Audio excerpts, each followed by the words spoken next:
Capítulo 3. El origen del miedo. El miedo es la emoción más antigua y más intensa de la humanidad. Lovecraft. El miedo es el sufrimiento que produce la espera de un mal. Sigmund Freud. La respuesta del miedo, biológicamente heredada, actúa como una reacción defensiva instantánea frente al peligro, que ha protegido al ser humano durante miles de años. La dotación genética que nos legaron nuestros antepasados, modelada por siglos de existencia en medios adversos, nos ha dotado de respuestas rápidas, automáticas y complejas, que nos protegen de peligros potenciales o situaciones amenazantes y contribuyen activamente a nuestra supervivencia. El miedo nace con nosotros. Es un recurso biológico destinado a protegernos de los potenciales peligros del entorno. Cuando el niño o niña comienzan a explorar el entorno, a caminar el mundo en el que le tocó nacer, lo hacen con sus temores, que son los que los protegen de los daños. El miedo nos cuida desde nuestros primeros pasos.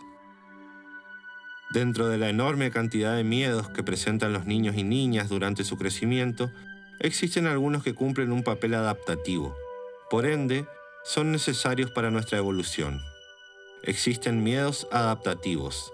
Muchas veces son transitorios, de intensidad débil y esperables para su edad cronológica. Este tipo de miedos pertenecen a un aspecto normal del desarrollo con la función de proporcionar al niño o niña herramientas y medios de adaptación a variados estresores vitales. Nos van preparando para afrontar la vida que vendrá.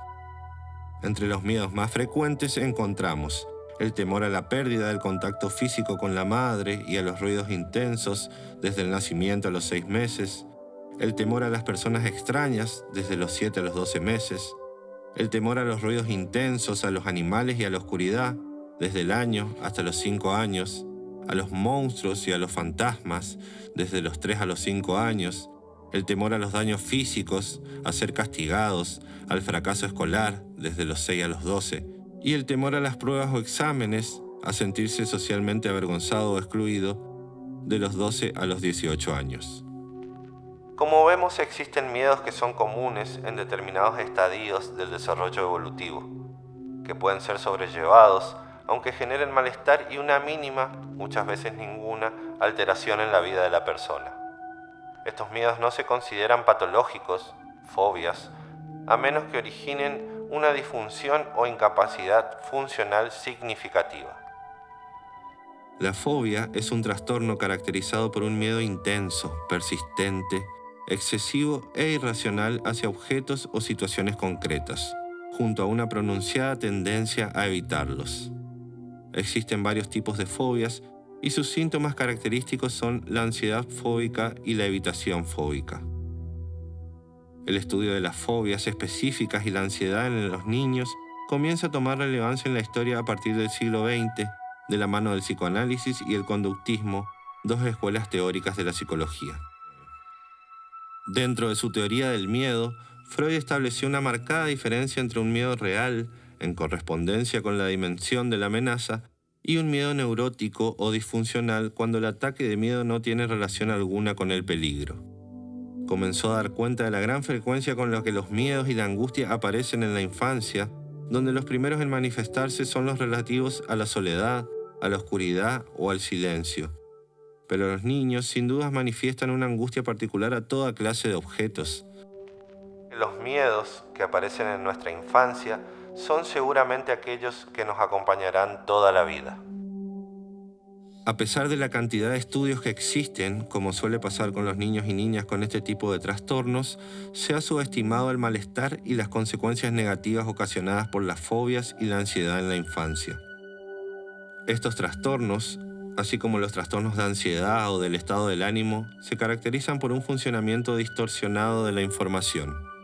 Una distorsión cognitiva se refiere a la creencia o actitud fundada en una lógica irracional, o un procesamiento sesgado de la información. Por supuesto, no todas las distorsiones cognitivas son disfuncionales. Por ejemplo, mi equipo es el mejor del mundo. Solo son disfuncionales aquellas que conllevan un malestar clínico, limitan el desempeño social, familiar o académico en el joven. Por ejemplo, estoy en peligro al no estar acompañada o no hago absolutamente nada bien. Por eso, si el niño, niña o adolescente interpreta las situaciones con un sesgo hacia el peligro o el riesgo, anticipando catástrofes, muy posiblemente sufra elevados niveles de ansiedad. La primera cita con la ansiedad. Desde nuestra llegada al mundo comenzamos a vincularnos con el otro, y son esos primeros vínculos los que nos van a condicionar de alguna manera a todo nuestro mundo emocional. Cómo lidiamos con las emociones propias y ajenas, y el tipo de apego que establecemos con los demás. Según las características de cada persona y su entorno, la ansiedad puede aparecer temprano en nuestras vidas. El apego es la vinculación afectiva íntima, profunda y duradera de los seres humanos, destinada a garantizar su supervivencia. Se establece en la infancia con los padres o cuidadores y va a condicionar la estructura de nuestra personalidad, nuestro comportamiento y nuestra forma de relacionarnos en el futuro. El apego ansioso, ambivalente, responde a un tipo de cuidado emocional inconstante, impredecible, dado que unas veces ofrece respuestas tranquilas y afectuosas, pero en otros momentos responde de forma ansiosa o exagerada, dependiendo de su estado anímico. O bien no está disponible o se retrasa en exceso su respuesta. No existe una conexión real entre las necesidades del niño y la respuesta que obtiene de sus progenitores. En consecuencia, no puede confiar en sus cuidadores, no los percibe como disponibles y aprende que debe llamar la atención para que sus demandas se vean satisfechas. Por ello, se expresa con toda la intensidad que sabe para conseguir que la persona cuidadora calme su necesidad. El interés por el ambiente se ve coartado por el miedo, afecta su independencia y su autonomía personal. La ambivalencia emocional produce angustia, genera niños preocupados, ansiosos, inseguros, muy emocionales o exagerados en sus demandas para que los demás puedan detectarlas, que se angustian en exceso ante las separaciones. Normalmente, la persona cuidadora que fomenta este tipo de apego suele tener una baja capacidad para su propia autorregulación emocional, y es lo que acaba transmitiendo a su hijo.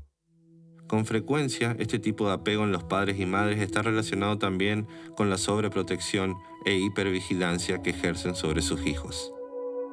En la etapa adulta, este tipo de apego puede provocar una alta dependencia emocional. La persona tiende a buscar a alguien que pueda calmarle y exagerar sus emociones y necesidades para conseguir que la otra persona esté emocionalmente cercana en todo momento. Puede desarrollar una sensibilidad no fundamentada a la idea de que la pareja le abandone, como consecuencia de aquella inconstancia en la relación emocional de su etapa infantil. De hecho, es un tipo de apego que se hace evidente en las relaciones de pareja. También podemos encontrar en este grupo de personas que se sienten incapaces de estar solas y que busquen siempre consejo y apoyo en los demás, inseguras, con muchas dudas, con dificultades para funcionar autónomamente y baja autoestima. Al día de hoy, aproximadamente entre un 10 y un 20% de los niños padecen algún trastorno de ansiedad. Si bien la etiología no es muy clara, se sabe que combina algunos elementos. Posee cierta vulnerabilidad biológica, junto a un procesamiento sesgado de la información, muchas veces originado por una transmisión cultural del sesgo catastrófico, en ambientes significativos como la escuela o la familia, y finalmente experiencias de aprendizaje, con algún patrón de apego ansioso de los mencionados. Los trastornos de ansiedad pueden tener, y generalmente lo hacen, un impacto negativo en el funcionamiento de los niños. Un niño con ansiedad tiene un comportamiento caracterizado por la evitación, lo que trae consigo un gran malestar para el niño joven y para quienes lo cuidan. Evitan situaciones e interacciones apropiadas para su edad y que son necesarias para un desarrollo sano. Son menos queridos por sus pares, tienen baja autoestima, poca confianza en sí mismos y suelen tener dificultades en sus relaciones sociales, en su rendimiento académico y también en su bienestar emocional. Si bien algunas veces los síntomas pueden disminuir, la mayoría de los trastornos de ansiedad identificados en la niñez no remiten con el tiempo. Muchos informes e investigaciones demuestran que los adultos con trastornos de ansiedad dicen haber sufrido una ansiedad importante cuando eran niños. Por eso, se tornó tan importante la identificación temprana y el tratamiento eficaz de los trastornos de ansiedad en la juventud. No solo para mejorar su funcionamiento presente, sino también para proteger su salud y desarrollo a largo plazo. La ansiedad elevada en la niñez, a la luz de los resultados, sin dudas traerá un mayor rango de dificultades para la adolescencia y la adultez temprana. Hay chicos o chicas que le temen a los perros u otros animales, a la oscuridad, a que aparezcan ladrones, aun cuando están en un lugar seguro y conocido, a separarse o perderse de sus padres o madres, e incluso temen hasta sus propias sensaciones corporales naturales. Las exageran y piensan que se tratan de enfermedades graves. La ansiedad se manifiesta en los niños de una manera particular, con temores referentes a una posible separación, daño o pérdida de las figuras de apego, a través de la evitación de situaciones sociales y formativas, con quejas sobre síntomas físicos como el dolor de estómago, náuseas o cefaleas. Y también puede traducirse en llantos, berrinches, inhibición y hasta en abrazos. Los jóvenes con ansiedad, por su lado, suelen caer en patrones de pensamiento caracterizados por unas expectativas negativas sobre el desenlace de determinada situación. Estos patrones son conocidos también como las trampas del pensamiento. Incluyen distorsiones cognitivas, un enfoque negativo, suposiciones erróneas, pensamientos de todo o nada. Las trampas más comunes del pensamiento son pensar que algo malo va a suceder sin contemplar todas las posibilidades, la evitación, el enfoque negativo, el pesimismo, sentencias negativas absolutas, adivinaciones o perfeccionismo. En la juventud, los trastornos de ansiedad se han vuelto cada vez más comunes, con un significativo aumento durante los últimos años, dadas las condiciones sociales y el devastador paso de la pandemia COVID-19.